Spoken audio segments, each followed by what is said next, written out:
എന്നായിരുന്നു വിളിപ്പിച്ചേ? ഞാൻ പേര് നോക്കുമായിരുന്നു. പേര് നോക്കും, മോൻ്റെ പേര് നോക്കിയിട്ട് പറയുമായിരുന്നു. വിളിപ്പിച്ചതെന്നാന്ന് ചോദിച്ചാൽ മോനെ കൊണ്ട് മൊത്തത്തിൽ തലവേദനയാണ്. അവന് ബാഗ് അവൻ്റെ പരിശോധിച്ചു. ഞങ്ങൾ ഇടയ്ക്കിടയ്ക്ക് പരിശോധിച്ച് ചോദിക്കും ബാഗ്. കാരണം ഇപ്പോൾ ഒത്തിരി കംപ്ലൈൻറ്റുകളാണല്ലോ, കുട്ടികൾ അത് കൊണ്ടിരുന്നു ഇത് കൊണ്ടിരുന്ന കംപ്ലൈൻറ്റ്. അപ്പോൾ അങ്ങനെ ഒരു റൂളുണ്ട് ഞങ്ങൾക്ക് ഇവിടെ. ഇടയ്ക്ക് പരിശോധിച്ച് നോക്കും, എന്തായാലും ഡിസിപ്ലിനറി ആക്ഷൻ എടുക്കും. എന്തെങ്കിലും ആവശ്യമില്ലാത്ത സാധനങ്ങൾ ബാഗിൽ കണ്ടെത്തുമോ എന്തെങ്കിലും ചെയ്ത് കഴിഞ്ഞാൽ അത് പിള്ളേർക്കെതിരെ ആക്ഷൻ എടുക്കും. അത് പിള്ളേരുടെ നന്മയ്ക്ക് വേണ്ടി തന്നെ. ഞങ്ങൾ പിള്ളേരെ മോശം നമുക്കറിയാമല്ലോ, നമ്മുടെ ഇൻസ്റ്റിറ്റ്യൂഷൻ്റെ പ്രസ്റ്റീജൊക്കെ നമുക്ക് നിർത്തേണ്ടതുകൊണ്ട് നമ്മൾ അങ്ങനെ ചെയ്യുന്നത്. അപ്പോൾ മോൻ്റെ കയ്യിൽ നിന്ന് ഫോൺ കണ്ടെത്തി. 6ാം ക്ലാസ്സിൽ പഠിക്കുന്ന പയ്യൻ്റെ കയ്യിൽ നിന്ന് ഫോൺ കണ്ടെത്തി. അപ്പോൾ കണ്ടെത്തി കഴിഞ്ഞു ഇവിടുത്തെ ഡിസിപ്ലിനറി ആക്ഷൻ അനുസരിച്ച് അറിയാമല്ലോ, ഞങ്ങൾ ആദ്യം ചേർന്നപ്പോൾ തന്നെ പറഞ്ഞിരുന്നത് ഇവിടുത്തെ സ്ട്രിക്റ്റ് ആയിട്ടുള്ള കാര്യങ്ങൾ follow, rules and regulation follow ചെയ്യണം, അല്ലേ ബുദ്ധിമുട്ടാകുന്നത്. അപ്പോൾ അങ്ങനെ ആയപ്പം കൊച്ചിനോട് പറഞ്ഞപ്പോൾ കൊച്ചുണ്ടല്ലോ പിടിച്ച അത് ആരാണോ കണ്ടുപിടിച്ച ടീച്ചർക്കിട്ട് നല്ല ഉന്നാന്തരമായിട്ട് നല്ല ചീത്ത വിളിച്ച ടീച്ചർ. അല്ലെങ്കിൽ മുഖത്ത് നോക്കി കാര്യം പറയുന്നത്, മുഖത്ത് നോക്കി ഇങ്ങനെയാണ് കാര്യം പറയുന്നത്. ടീച്ചറോട് പറയുക എൻ്റെ പേഴ്സണാലിറ്റിയാണ്, എൻ്റെ ഐഡന്റിറ്റി ഇഷ്യൂസ് ആണ്, എൻ്റെ ബാഗ് തപ്പാൻ ആരുടെ പെർമിഷൻ എടുത്തു, എൻ്റെ പെർമിഷൻ എടുക്കാതെ എൻ്റെ ബാഗ് തപ്പാനായിട്ട് ആരും ആയിക്കോട്ടെ, ഞാനൊരു ഇൻഡിവിജ്വലാണ്, എനിക്കുണ്ട്, അതായത് ഭയങ്കര അങ്ങ് തള്ളി മറിച്ച് കുറെ. സത്യമല്ലേ? നമ്മുടെ ഒരു റൈറ്റിൽ നമ്മുടെ ഒരു സംഭവം തരുകയാണെങ്കിൽ, ഇപ്പോൾ എൻ്റെ ഒരു ബാഗ് ടീച്ചർ തരുകയാണെങ്കിൽ എൻ്റെ പെർമിഷൻ ഇല്ലാതെ തരാൻ പറ്റും. പക്ഷെ കുട്ടികളുടെ കേസ് നമുക്ക് അങ്ങനെ പറയാൻ പറ്റും. ഇവരുടെ ബാഗിൽ എന്തെങ്കിലും ഉണ്ടെങ്കിൽ അവരുടെ ഇപ്പൊ ആര് കംപ്ലൈന്റ് ചെയ്യട്ടെ, എന്ത് കാരണം ഒരു റീസണും ഇല്ല, അവനങ്ങ് ഭയങ്കര സാറേ അങ്ങ് പേടിച്ചു. അവന്റെ അച്ഛൻ അവന്റെ അപ്പം വക്കീലാണ്. അപ്പൊ പിന്നെ അവന് കുറച്ചത് കിട്ടിയില്ലേ. അത് 6ാം ക്ലാസ്സിലെ വക്കീലൊന്നും ആകണ്ട. അത് ഈ കാരണന്മാരോട് കൂടി ഇങ്ങനെ പറഞ്ഞു കഴിഞ്ഞാൽ ഞങ്ങൾക്ക് വലിയ ബുദ്ധിമുട്ടാവും. ഞങ്ങൾക്ക് ഇവിടെ ഒരു ഡിസിപ്ലിനറി പ്രൊസീജിയർ ഉണ്ട്. ഞങ്ങളിവിടെ ആ പറഞ്ഞ ലിസ്റ്റിൽ എഴുതിയ പോലെ നിങ്ങളോട് ആദ്യം അഡ്മിഷൻ എടുത്തപ്പോൾ തന്നെ എന്തൊക്കെ പറഞ്ഞു അതാ ഞങ്ങളുടെ ചെയ്ത്. അങ്ങനെയല്ല നിങ്ങൾ എന്തെങ്കിലും വേറെ എന്തെങ്കിലും ചെയ്തിട്ടുണ്ടോ ഇവിടെ? അത് പറ. വേറെ ചെയ്തില്ല. അവനെല്ലാം നല്ല പഠിക്കുന്ന കൊച്ചല്ലേ, അവനെല്ലാം ഒരു കുഴപ്പമില്ലാത്ത, അവൻ വീട്ടിൽ വന്നാലും നല്ലോണം ഇരുന്ന് പഠിക്കുന്ന കൊച്ച. രാവിലെ എണീക്കുക, അവനെ കൊണ്ട് ഒരു ശല്യവും ഇല്ല. ഒരു ശല്യം അവൻ നല്ല പഠിക്കുന്ന എന്ത് പറയാന്ന് അവനീ പറയുന്നത്. അവൻ എന്തോ പറയാന്ന്, അവൻ എന്തെങ്കിലും കാണിച്ചു കഴിഞ്ഞാൽ എന്തോ അവൻ അറിയാവുന്നേ. അറിയാം, എനിക്ക് പോയി അറിയാത്ത കാര്യങ്ങൾ അവനായിരിക്കും പറഞ്ഞു തരുന്നത്.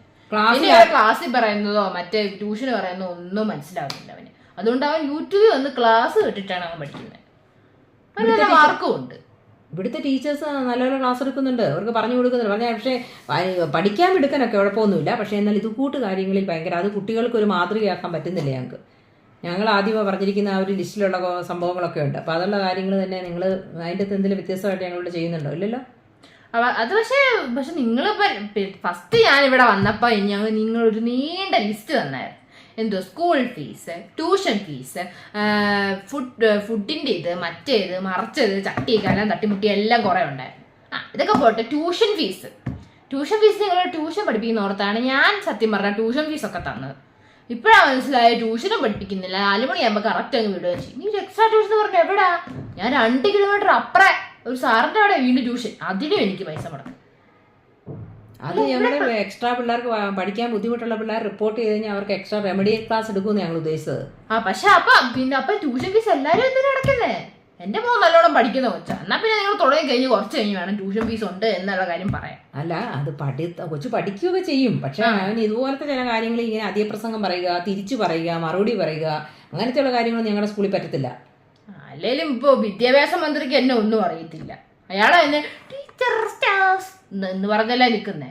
അയാളുടെ അപ്പൊ അന്നത്തെ കാലത്ത് ഫോണും ഇല്ല, ഒന്നുമില്ല. അയാൾ ടീച്ചർമാരെ പഠിപ്പിച്ചു. അത് പൊട്ടത്തരമാണോ സത്യമാണോ എന്നറിയാതെ അയാളങ്ങ് പഠിച്ച്. അയാൾ എന്നെ ഇതിപ്പോ സ്റ്റേജിൽ കിടന്ന് എന്തെങ്കിലും പറഞ്ഞു കഴിഞ്ഞാൽ അപ്പൊ ഫോണുണ്ട്, എല്ലാവരും അറിയും. പൊട്ടത്തരമായി. പക്ഷെ അയാളിപ്പോ നാണം കെട്ടുകൊണ്ടിരിക്കുക. ഇപ്പം ടെക്നോളജി അഡ്വാൻസ് ആകുന്ന കാലത്ത് യൂസ് ചെയ്തോട്ടെ. പക്ഷെ നമ്മുടെ ഇപ്പം നമുക്കത് പറ്റത്തില്ല. ഇപ്പം ചൊവ്വായിലോട്ട് ഇന്ന് പോയി ഭൂമിയിലെ ക്ലാസ്സില്ല, ചൊവ്വായിലോട്ട് മാറി എന്ന് പറഞ്ഞു കഴിഞ്ഞാൽ അങ്ങനെ അവസരം ഉണ്ടാകുമ്പോൾ ചെയ്തോട്ടെ. എന്നും വെച്ചാൽ നമ്മൾ ഭൂമിയിലല്ലേ ഇപ്പോൾ ക്ലാസ് എടുക്കുന്നത്. അപ്പോൾ അതുപോലല്ലേ ഇപ്പം നിങ്ങളുടെ ഇവിടുത്തെ ഫോൺ ഉപയോഗിക്കുന്ന കാലം വരുമ്പോൾ ഉപയോഗിച്ചോട്ടെ. പക്ഷെ ഇപ്പം നമ്മുടെ നിയമം അനുസരിച്ച് പറയാം, ഇതിൻ്റെ പണിഷ്മെൻ്റ് എന്ന് പറയുന്നത് 10,000 രൂപ ഫൈൻ, പിന്നെ 10 ദിവസത്തെ സസ്പെൻഷൻ. ഞാനിപ്പോൾ വലിയ കഷ്ടത്തിലാണ്. എനിക്ക് ഭയങ്കര കഷ്ടത്തിൽ തന്നെ ഇരിക്കുന്നത്. ഈ 10,000 രൂപ എന്നൊക്കെ പറഞ്ഞാൽ ഭയങ്കര വലിയ പൈസ തന്നെയാണ്. പിന്നെ ഇതൊക്കെ കണ്ണു അടച്ചങ്ങ് വിടേണ്ട കേസേ ഉള്ളൂ. ഇപ്പോഴത്തെ പിള്ളേരായതോ എന്തേലും പറ്റിക്കഴിഞ്ഞാൽ ഇതിന്റെ മണ്ടയിലെങ്ങാനും തൂങ്ങി ചത്ത എന്നാ നിങ്ങൾ പേരൻസ് തുടങ്ങിയാൽ ഞങ്ങൾക്ക് വലിയ ബുദ്ധിമുട്ടാവും. അല്ല അപ്പൊ ഇങ്ങനെ തൂങ്ങി ചത്ത എന്നാ മാനേജ്മെന്റിന്റെ ഇതെല്ലാം പോയില്ലേ.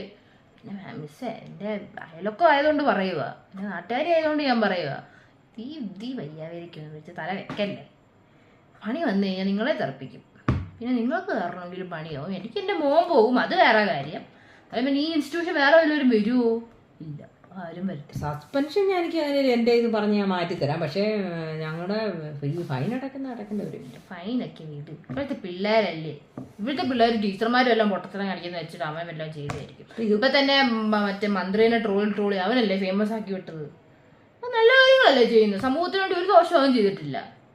ഈ സ്കൂളിനപ്പോൾ നല്ലൊരു സ്കൂള് നിങ്ങൾക്ക് എവിടെയെങ്കിലും കിട്ടുമോ? അങ്ങനെയൊന്നുമല്ല. ഇപ്പൊ എത്ര സ്കൂള്, നമ്മുടെ PSC സ്കൂള്, WHO സ്കൂള്, അതൊക്കെ ഇഷ്ടം പോലെ വിളിക്കുന്നുണ്ട്.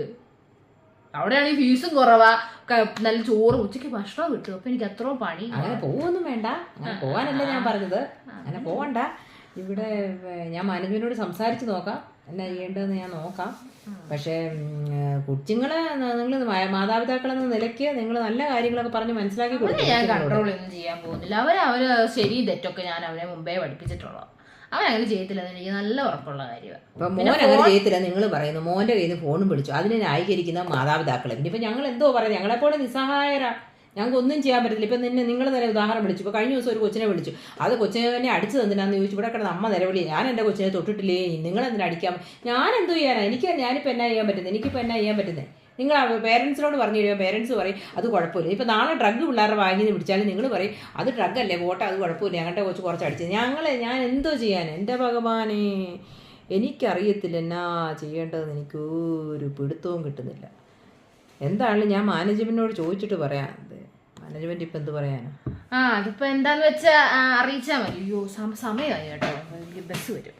നിങ്ങൾ വേറെ സ്കൂളൊന്നും പോകാൻ നോക്കട്ടെ, ഞാൻ എന്തെങ്കിലും പറഞ്ഞ് നോക്കാം, പറഞ്ഞു നോക്കട്ടെ. നോക്കട്ടെ. പക്ഷെ എനിക്കിപ്പോൾ എന്താ ചെയ്യേണ്ടതെന്ന് അറിയത്തില്ല. എൻ്റെ ഭഗവാനെ, എന്നാ ചെയ്യും?